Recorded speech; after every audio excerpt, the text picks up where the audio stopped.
கிறிஸ்துவில் அன்பானவர்களே, இயேசு கிறிஸ்துவின் விலையேற பெற்ற நாமத்தில் நான் உங்களை வாழ்த்துகிறேன்.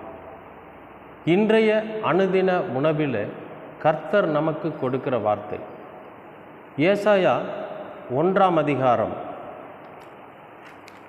16வது வசனம். உங்களை கழுவி சுத்திகரியுங்கள், உங்கள் கிரியைகளின் பொல்லாப்பை என் கண்களுக்கு மறைவாக அகற்றிவிட்டு தீமை செயலை விட்டு ஓயுங்கள் அப்படின்னு ஆண்டவர் சொல்கிறார். அதாவது உங்களை கழுவி சுத்திகரியுங்கள், உங்கள் கிரியைகளின் பொல்லாப்பை என் கண்களுக்கு மறைவாக அகற்றிவிட்டு தீமை செயலை விட்டு ஓயுங்கள் அப்படிங்கிறார்.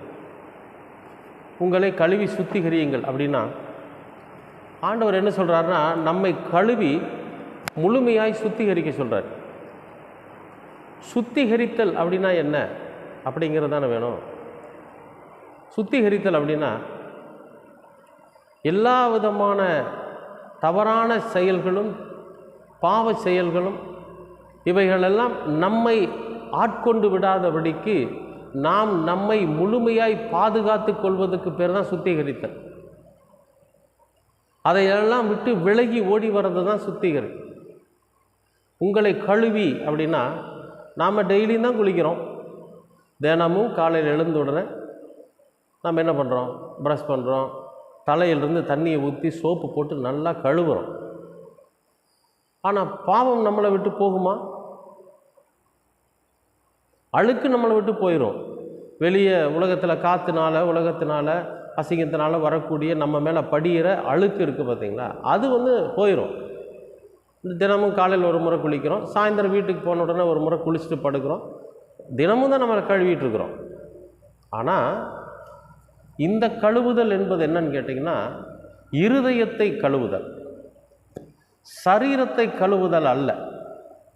இப்போ நம்ம ஞானஸ்தானம் கொடுக்குறாங்க இல்லைங்களா, அதில் சரீரமும் இருதயமும் கழுவப்படும், நம்மை சுத்திகரிக்கணும். அப்போ ஆண்டவர் சொல்கிறாரு, உங்களை கழுவி சுத்திகரியுங்கள். அப்போ முழுசாக நம்முடைய இருதயத்தை கழுவணும் அப்படின்னா இருதயத்துக்குள்ளே தண்ணி ஊற்றியோ அல்லது வேறு ஏதாவது சோப்பு போட்ட கழுவ முடியுமா? இல்லை. இருதயத்தை கழுவுதல் என்பது இருதயத்தை வெறுமையாக்குது. எப்படி சரீரத்தை கழுவுறப்ப உடம்பு முழுசும் அழுக்கு இருக்கக்கூடாதுன்னு நம்ம நினைக்கிறோமோ, அதே போல் இருதயத்தை கழுவுகிற போது இருதயத்திற்குள்ளாக எந்த அழுக்கும் இருக்கக்கூடாது. சரி, இருதயத்தில் இருக்கிற அழுக்குனா என்ன அப்படின்னு தோணுது இல்லையா? இருதயத்தில் இருக்கக்கூடிய அழுக்கு என்னன்னா கெட்ட சிந்தனைகள். இந்த கெட்ட சிந்தனைகள் தான் என்ன பண்ணுன்னு கேட்டிங்கன்னா, கெட்ட செயல்களை செய்வதற்கு நம்மை உடன்படுத்தும். இந்த கெட்ட செயல்களை நாம் செய்கிறப்ப தான் நமக்கு கெட்ட பெயர் வரும். நமக்கு கெட்ட பெயர் வர்றப்ப தான் இந்த உலகம் நம்மை ஒதுக்கி வைக்கும், நம்மை அவமானப்படுத்தும். 4 பேருக்கு முன்னால் போகிறதுக்கு நமக்கு நாமே கூச்சப்படுவோம். ஏன்னா நம்ம ஒரு கெட்ட செயலை செஞ்சிட்டோம், கெட்ட வார்த்தைகளை பேசிட்டோம், கெட்ட எண்ணங்கள் நமக்குள்ளே இருந்ததுனால இத்தனை கெட்டதும் நமக்கு நடக்குது.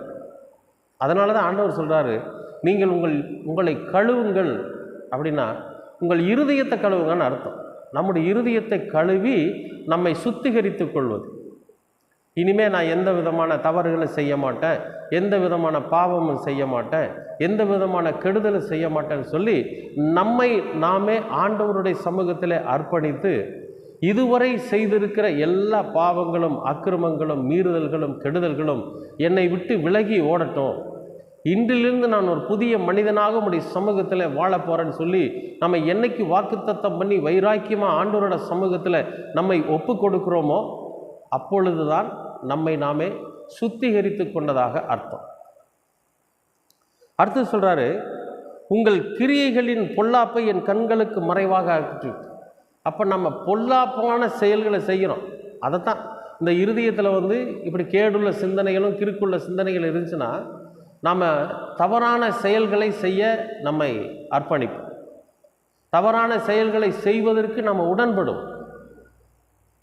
அது பொல்லாத காரியம், பொல்லாதான விஷயம், பொல்லாப்பு அப்படின்னு சொல்கிறாங்க இல்லையா?